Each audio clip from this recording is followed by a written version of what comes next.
Good day, and thanks for joining. Captain Eric Gervais here. We are on a 70 Marlow, and we're going to go out, have some fun. We are currently on survey and sea trial, and we're testing the zero speed stabilizer fins. And I have a surprise for you. Look what I've got. Hi, it's Bill Thomas, and we just wanted to talk a little bit about anchoring and using the zero-speed fins. Captain Tad here and I were just on the foredeck. We didn't record it because this rain squall just started, but we used the yacht controller to position the boat where we wanted to.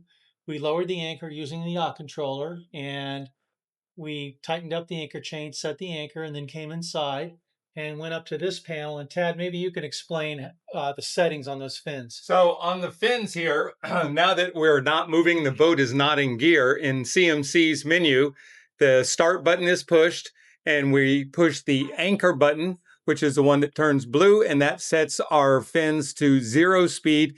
And you can see how much the fins are actually actuating, stopping any kind of roll that we would feel in the boat. So while we're here at anchor, we've got a bit of wind blowing right now, about, what's it look like? 3 or 4 knots of wind, a little bit of swell, not a whole lot, but getting it to, try to move around a little bit and test the zero speed stabilization while we're here at anchor. We've, started up as Eric said, we've got all the systems up and running just to make sure that everything is working on our normal sea trial day. Cool. What are your three favorite things up here that you don't see in a lot of boats that you think are just awesome on Marlows, Bill? So I'm not a real experienced anchorer. I just don't do it a lot. And one of the things I love is being able to stand watch up here at night. So we've got a little crew cabin back here, and I love the idea of, there's 3 sailboats that I'm not sure are anchored well. There's a squall coming. I can monitor all my systems and sleep and very easily get up out of this bed and actually peek right through and look at my chart plotter. And I've got a head and a shower right across the way. So I think as someone who is running the boat, whether you're an owner operator or you're using a captain, being able to manage the yacht all on this level is a really key feature to me. And I feel much safer anchoring in adverse conditions or going really far from home with this setup, because I feel like I could be up here for days on end and I don't have to have somebody come relieve me when I have to go to the bathroom. I can get my own drinks out of the drink fridge that's right over here. I So can see it right I there. got a drink fridge, I Stuck a got a fender in there for freezer. the drone, but yeah, we've got everything I right here. have everything I need on this level.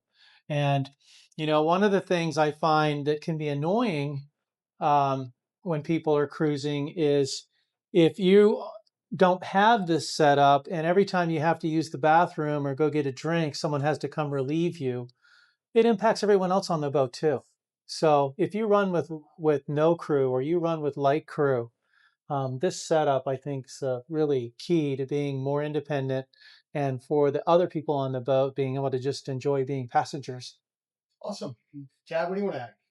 Well, I'll add, I'll echo exactly what Bill said. Having that cabin there while you're at anchor is a game changer, because now, as he said, I can manage the boat from here. I'm not, up and down, coming in and out of the salon where the guests are trying to sleep forward. I can up here and be able to, easily monitor what's going on. And if, I need to call somebody on a radio or someone calls me, I can hear what's coming. I can see what's going on, AIS targets or just radar targets in general. So it's a real game changer having that space that's up here. Again, I'll echo again what Bill said, having all of the facilities up here, be it the head, the shower, being able to go outside and work my way down without interfering with the entertainment aspect of the boat from the galley and the salon is a huge, huge benefit.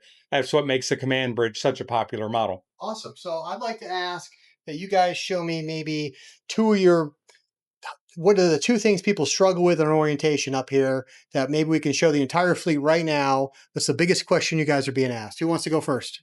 I will. Okay. I think one of the things that I find is intimidating for most is all these screens and what do I do with them? Okay. And Captain Tad just by instinct walked up to this boat, set it up the way he wanted it.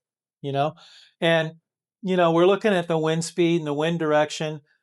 I don't have to know that, but when I'm docking and undocking, knowing what it's like out there is pretty important, and it may make me make better choices when I'm coming into the dock, especially in a command bridge where I'm not feeling it in my face. I've got an engine room camera over there. I've got a camera looking aft over there. I have all kinds of cameras on this boat. So if I was worried about crew in the cockpit, I could be looking at the cockpit. He's got a chart plotter and a radar, and then he's got the depth finder and the chart plotter here. So completely up to you and what your conditions are. But we were anchoring, so of course we wanted a depth finder. We were anchoring, so of course we wanted to be zoomed in a lot. But maybe I want to see the big picture and I want the radar zoomed out enough that I can see the storms coming. So this situation will change. If I was 100 miles offshore, maybe I don't care about the depth finder. From 2,000 feet of water, I don't care if it's 2,500 feet deep. But I care a lot when I'm inshore. So the key to having all these screens and all this technology is being able to be flexible and being able to customize what you see based on the conditions. Okay. Yeah, it's getting the radio, so you don't have that squawk. That's right.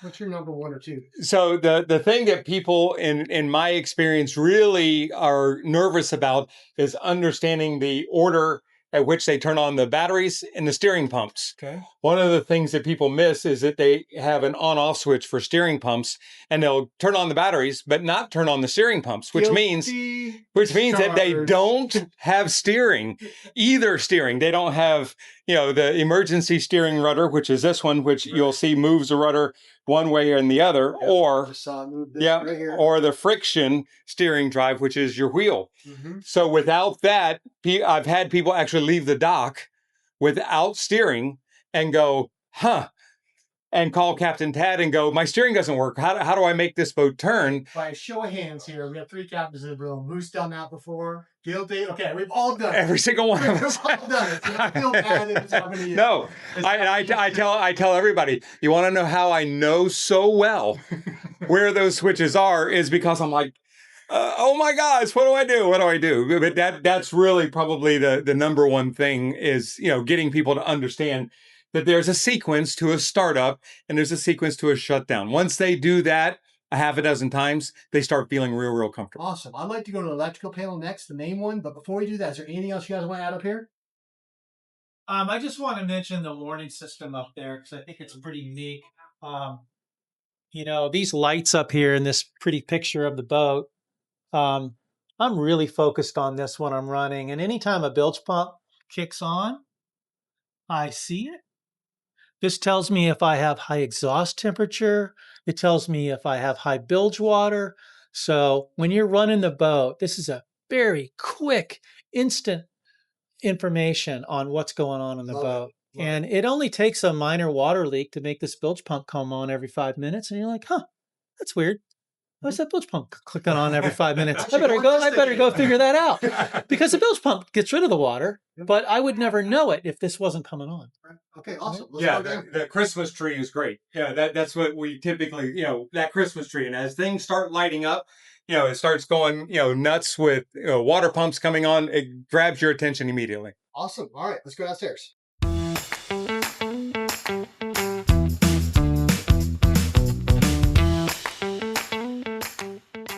Hey, so here we are at the main electrical panel here on this particular Marlow, and we have 2 generators that work in tandem on this particular generator. Here's my generator start switch. You can see right now I'm monitoring the load on the generator, and we can continue to scroll through and see different mechanisms on whether generator 1 or generator 2 is running, monitoring the loads all the way through. You can see the technical information, the RPMs, the kilowatts that each generator is using. We can just scroll through. You can see that number 1 is running. Number 2 is in standby right now, waiting to be called up, which is a really great feature on this particular boat because it power manages and load shares equally and then make sure that the generators stay balanced. This particular panel is one that's real important. And if you're calling, giving me a call at 5 o'clock when you've tied up to the dock and you have no power to the boat, this is the panel that I want you to take a picture of and send me, because most of the time we can diagnose the problem from a picture of this panel. Everything's labeled. It's either on or it's off. You can tell what the air conditioning system is, the house system. These are telling us where the power is coming from, whether it's coming from, in this particular boat, a 50 amp cord or a 100 amp cord, whether we're using a transformer or a bow power cord, stern power cord, port or starboard. So the great thing about this is that it lets me see overall condition of the power of the boat, how it's coming in. Whether I'm inverting, everything on the inverter is inside of this little square. Everything outside of it is either powered from generator or shore. Awesome. All right, Bill, you want to throw some magic on top of that?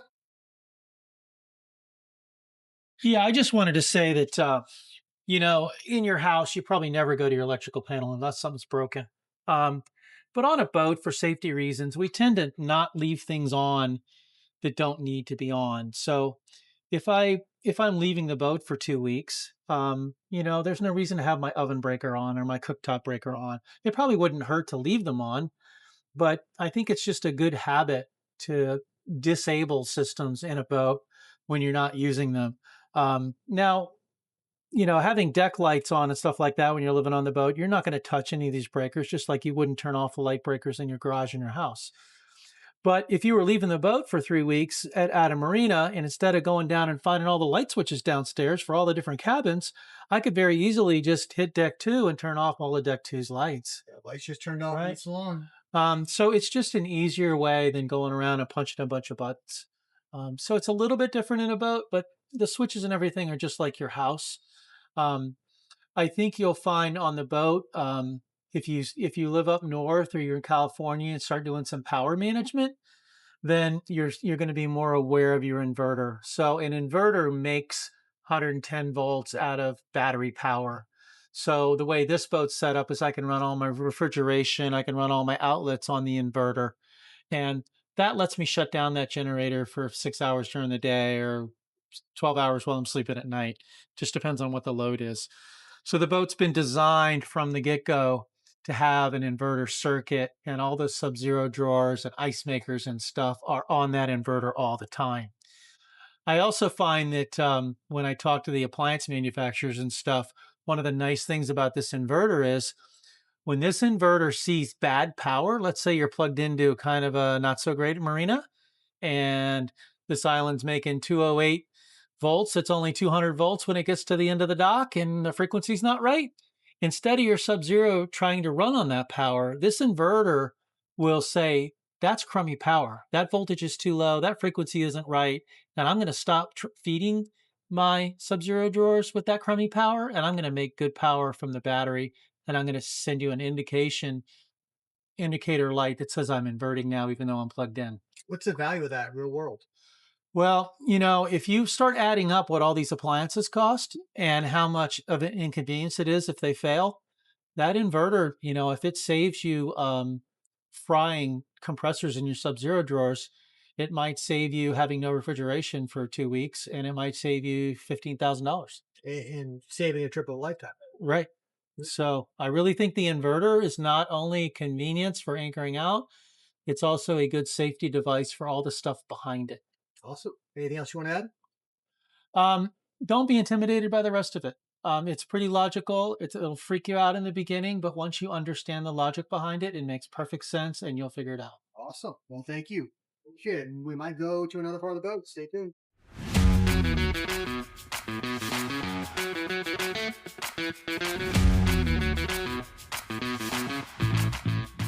I just wanted to briefly talk about this panel down here. We deliberately try to make it so that whoever's in the crew cabin can do everything they need from the crew cabin. So my lights, my refrigerator, my transom door, all the stuff that I would do down here is down here. So I don't have to go into the salon to make things happen down here. I want this crew cabin down here to be totally independent, and I want the crew to be able to function without coming into the salon. I want the cat mechanic to be able to come down here and work on the boat, turn on the lights himself without coming into the salon. So that's the reason we split this panel the way we have. Also, I just wanted to mention this crew cabin area. One of the things that I find is most important to me.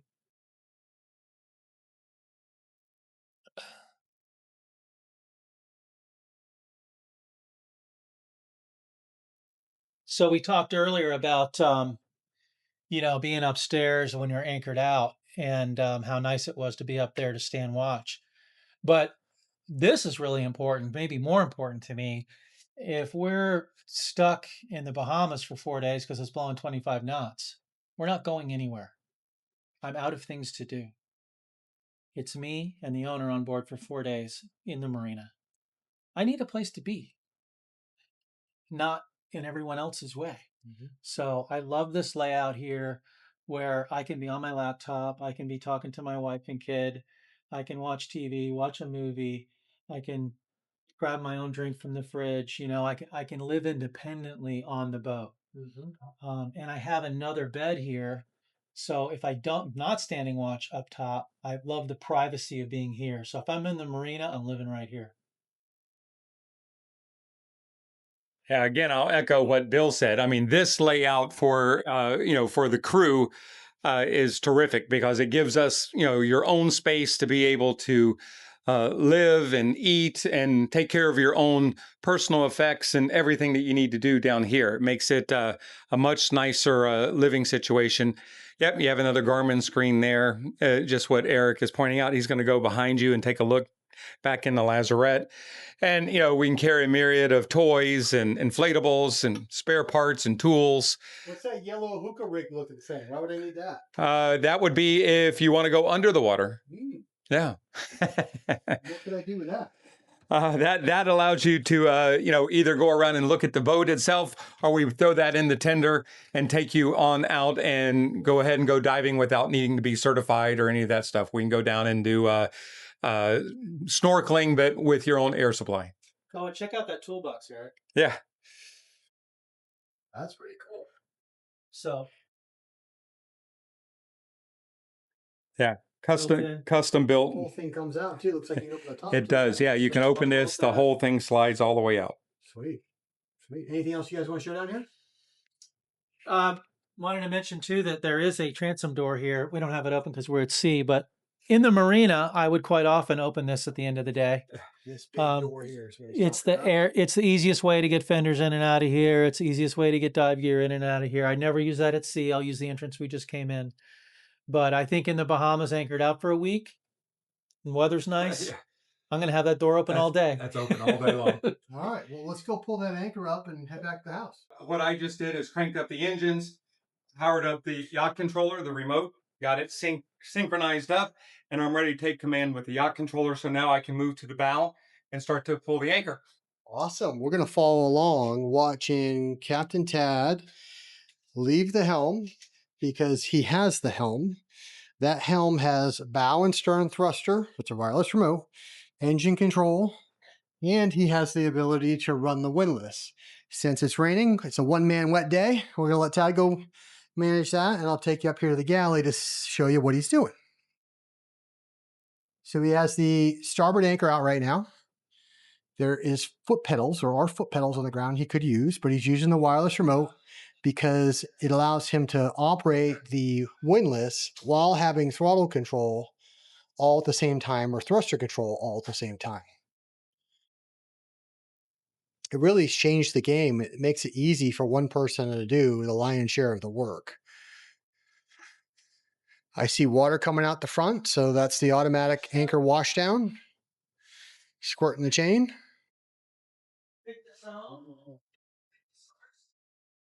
Now he's using the engines to back it up a little bit.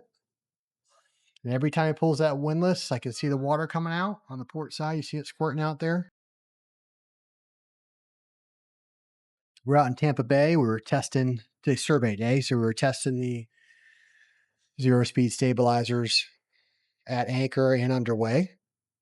So we thought to make a quick video, and here we are wrapping it up. Also flew some drone footage, so we might splice that in. Goal is to keep the editing down and the entertainment value up. So he's slowing it down. He must be getting close to the end. Got full control with that wireless remote.